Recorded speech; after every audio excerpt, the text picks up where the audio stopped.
And now, on to our second option of right and wrong. Let's see. Who is next? Tagora Gorjek. Okay, welcome to Tagora Gorjek's route. You wander down a street in a not too demolished looking part of town, but you don't really take much of it in. You're not looking where you're going. This is an elementary mistake, especially on a planet where everything that exists seems to be on a spectrum of engineered specifically for murder to could be a weapon in a pinch, but you've got a lot on your mind. And now, as the car, well, these guys probably have some ridiculous word for it, but you haven't learned it. Scuttlebuggy, I believe. Scuttlebuggy. You hadn't noticed them slam into you, sending you flipping head over feet, and you add a few new concerns to your list. Your bones and organs. The sound of the driver yelling, "Watch where you're going, lump squirt chugger," fades as they drive away, and you assess your situation. You stretch each limb in turn, which, you've got to say, does not feel great. You've landed in a bush which is covered in sharp spines. Ooh, ouch, we just got hit by a car, and now we're in a bush, and I think our ribs are still broken. Your arms and legs all still work, though, and when you do an experimental cough, no blood comes out. Pretty lucky, you think. You may have redefined what luck means by this point in your journey, but you'll take what you can get. You don't figure that luck will extend to the driver turning around to help you out of this bush, your gazes meeting and sparking an immediate and intense connection that leads to a beautiful and lifelong friendship, but you let yourself hope. I wonder. After a few minutes of struggle, the answer to your comradely dreams comes into focus above you. Comradely, a figure outlined by the spiny leaves of your planet prison in the glow of the moons. The troll you see isn't the driver of the car, but you don't really care. Your heart is beating wildly with your continued lucky streak. Yes, we met another troll. What?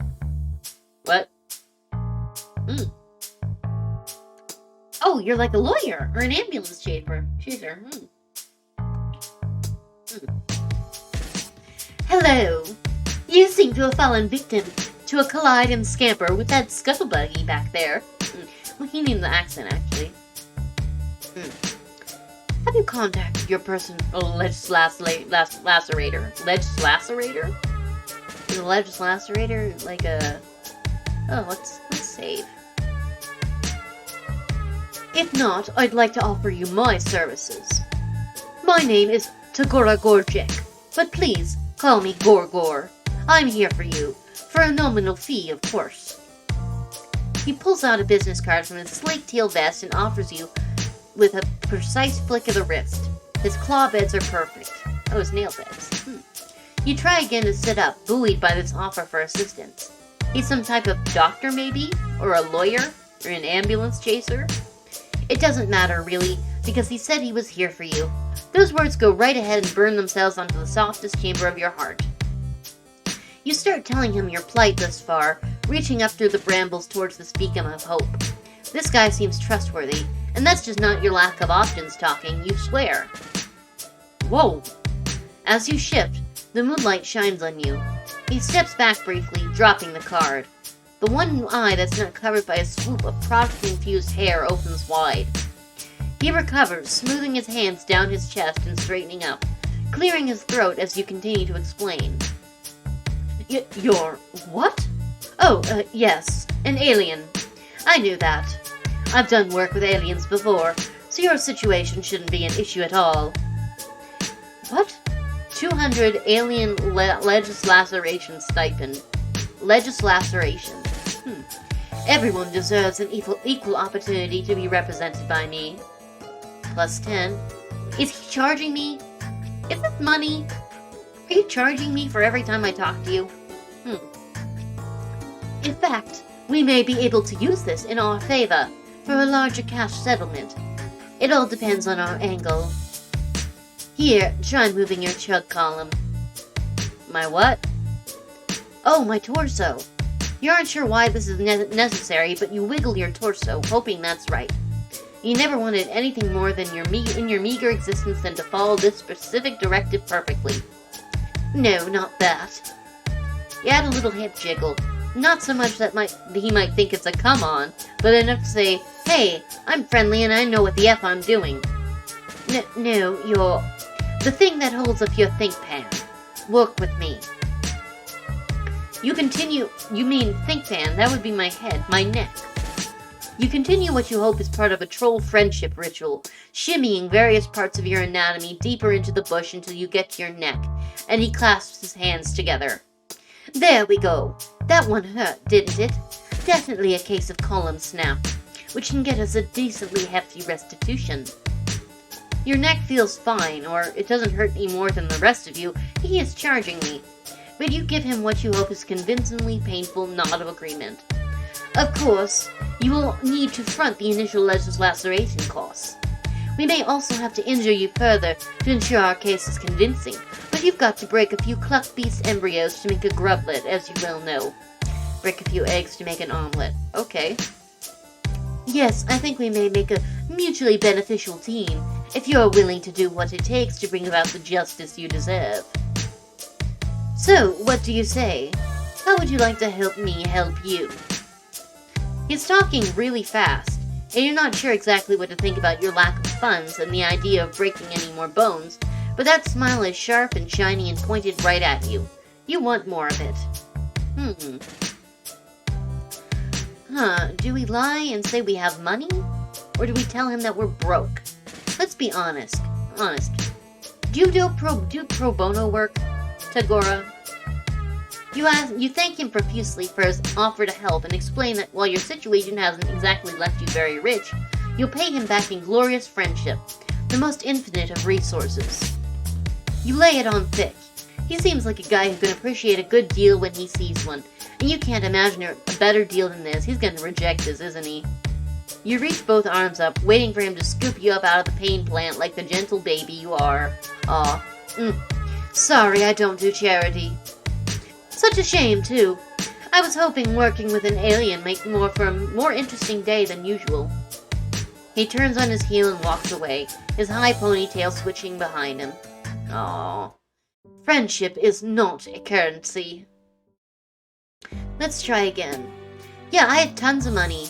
I definitely have heaps of money. You mentioned how incredibly loaded you are, and how core to your sense of values it is to pay well for good work. That is what we call a good business. Now, get up out of that prickle frond, and let's get you presentable. Cactus? Prickle frond? Practice? Cactus? What? He watches you flail a few times before he sighs, unbuttons his sleeves, and rolls them up to his elbows. Each fold is crisp and even. It takes a while, but you are good at being patient. There is a 12% cost increase for your instances of manual labor. It'll all be explained in your bill. It's itemized.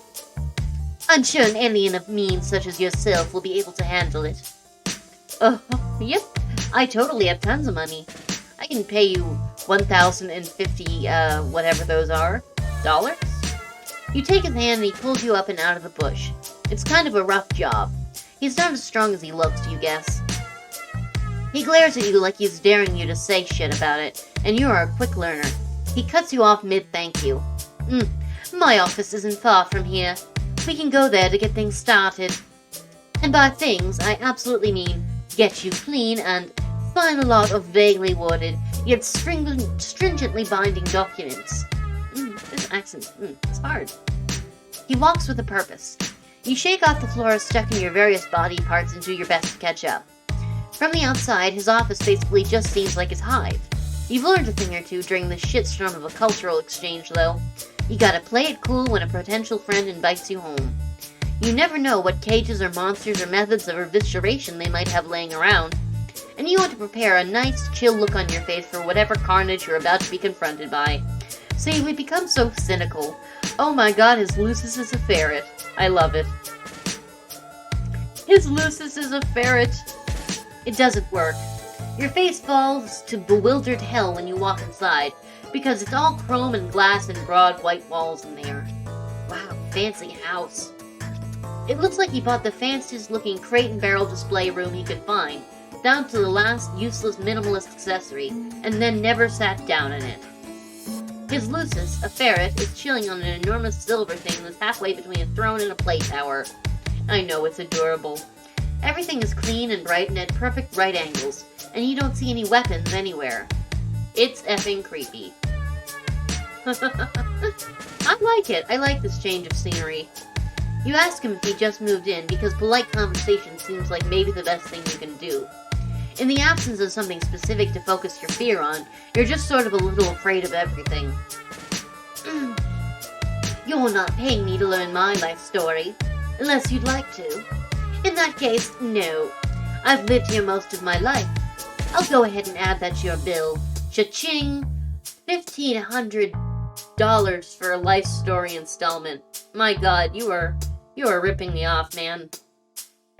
You stare at one of the chairs. Should you sit in it? By all means, do not make yourself at home. Well, sorry. Head straight to my ablution trap while I prepare our contract.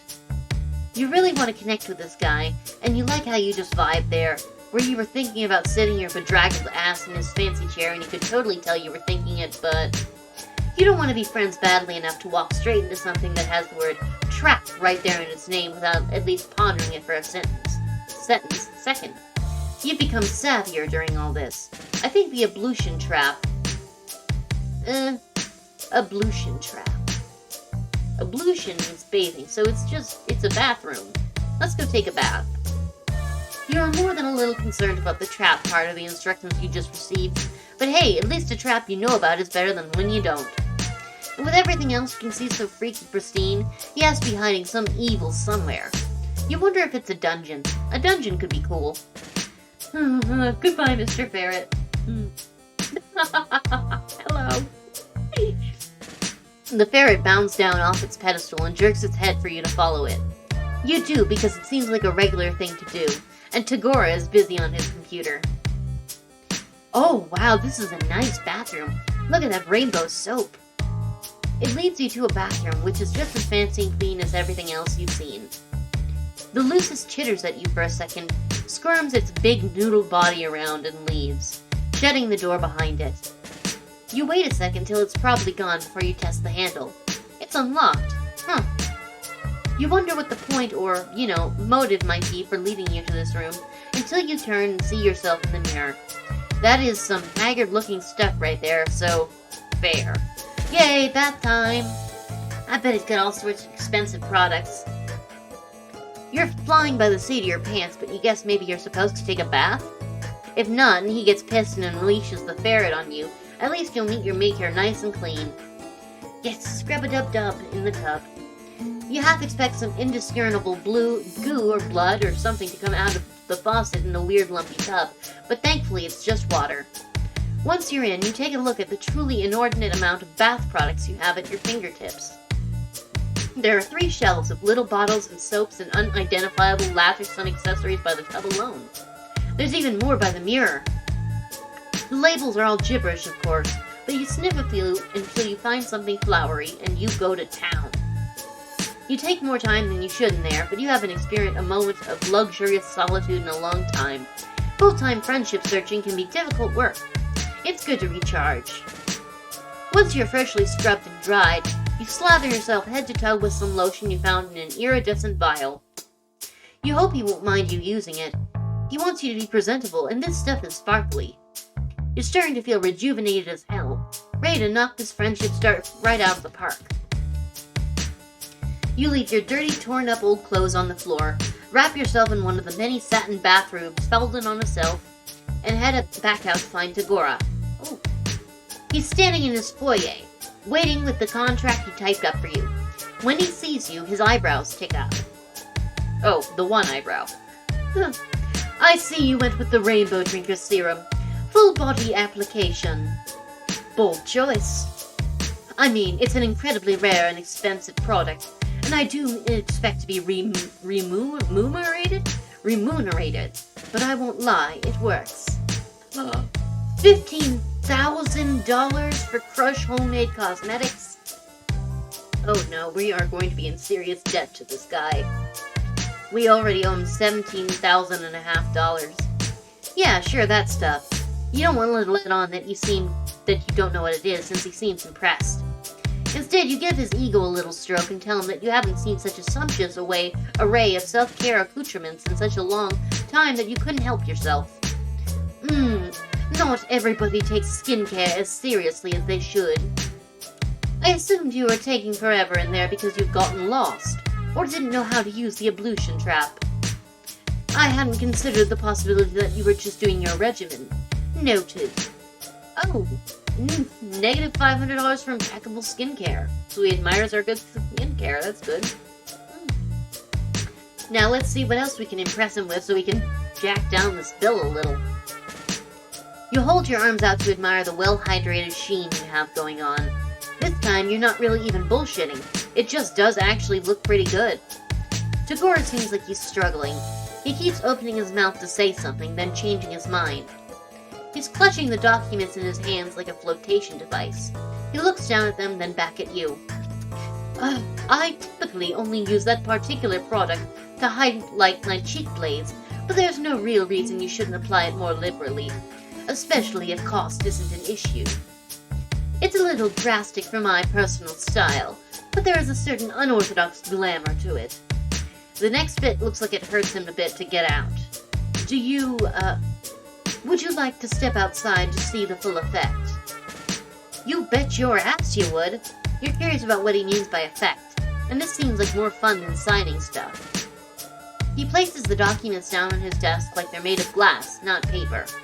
He looks up at his Lucis, who just sort of tilts his head up to the side. You look away and give them privacy to do whatever eyeball communication is going on. After a bit, Tagora clears his throat and heads towards the door. You don't comment on the bluish flush in his cheeks. Wait, flush? Is he flushing for me? See, I know this now. I know about troll romance now because I think it was Amicia that taught me. No, it was, Bronya, yes. For all the shift in his demeanor, he still seems like he might kick you out on your ass if you try to get too feelingsy with him. You start to glow as soon as you step out into his dark front yard. Not in a light bulb kind of way, but a subtle, ethereal luminescence. What is this stuff? Now, that is a look. I mean, there's still the unfortunate issue of your hornlessness and overall aberrance, and the fact that you're still wearing my ablution robe. Oh, right. Rental fee for his bathrobe. But it's cutting edge, I'll give you that. You almost look like a real one. You don't know what that means, but you do want to roll around eternally in the praise part. You ask if the look will help your case. Oh right, your case, of course.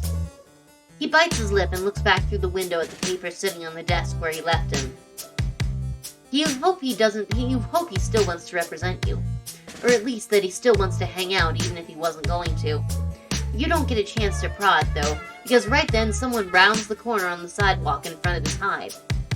Tagora's face immediately shudders into its usual simpering mask. Wow, you get anxious really easy there, don't you, buddy? There's an edge of panic around his eye, though.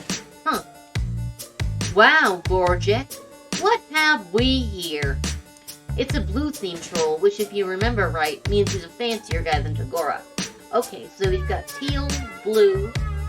Our Dada was blue, so she must be super rich. He's grinning like Troll Christmas came early. You can feel Tagora vibrating out of his skin next to you. Who even is this guy? Is it your crush? Do you have a crush, Tagora? When he gets close enough to get a good look at you, he jumps out and screeches, What the bulged boiling F? Tagora is frozen, the corner of his mouth pulled back to show his teeth. The new guy is ignoring him in favor of noticing that you're dressed in Tagora's monogrammed leisure wear, if his look of fascinated horror is anything to go by. You don't really know what makes you do it. You should wait for Tagora to get himself together and do the talking, but you're riding the high of him almost seeming like he was enjoying your company. Plus, nothing boosts confidence,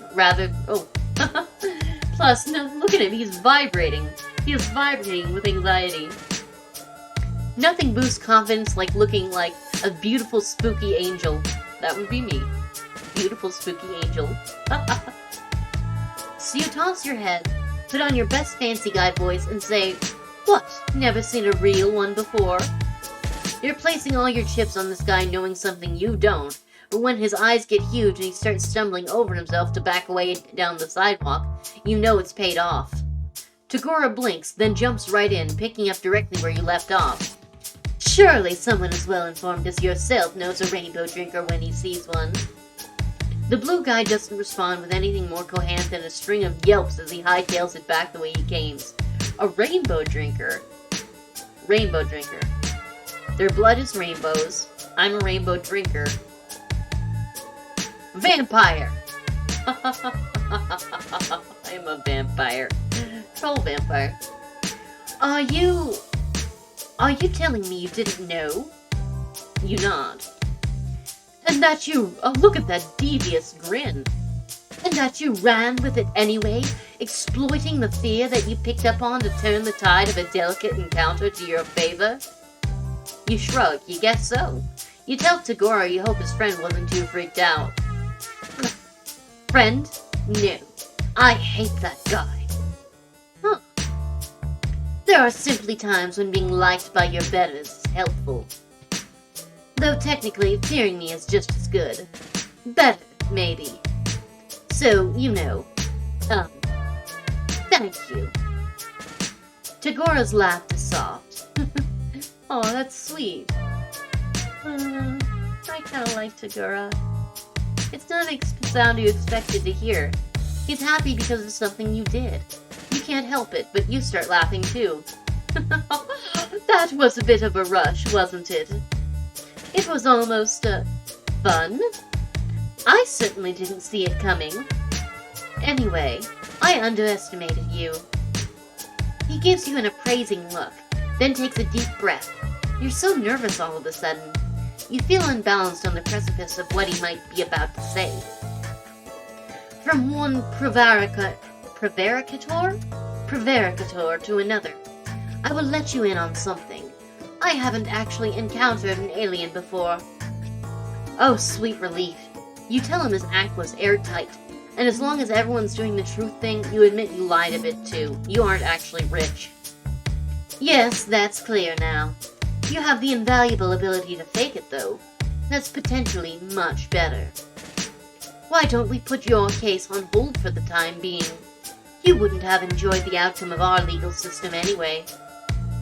$1,500. We can find an alternate means of you working off your debt. I think we may make a better team than I previously anticipated. With our wits combined, we can tackle bigger and better things than traffic injuries. He flexes his hand at his side, then in one swift and decisive movement, he extends it out to you. On its face is something close to an honest-to-God, real-ass smile. Aww, he's sweet when he smiles. I've never actually formed a legitimate partnership of any sort before, but I believe this is how it's done. What do you say? Maybe you... Friendship gives discount 5%. Oh, it's only 5%? Okay, I'll work with you and be your partner in your law firm if you, clear my debt. So, deal. Handshake. Shake on it. The glow in your heart shines brighter than any expensive and still kind of mysterious lotion. You take his hand in your firm, no-nonsense grasp of pure and adorable joy and shake it. Shake, shake, shake, shake. Friendship just signed here. Oh my goodness. We managed to seduce Tagora Gorjek. Gorgor, as he likes to be called occasionally. So, thank you very much for watching this episode of HiveSwap Friendsim. I apologize for my accent on Tagora. He's a little difficult to pin down. But anyway, I had a lot of fun. And thank you so much. If you would like and subscribe, that would really help the channel out, and I'd appreciate it greatly. Mwah. This is Interdimensional Traveler IO. Over and out.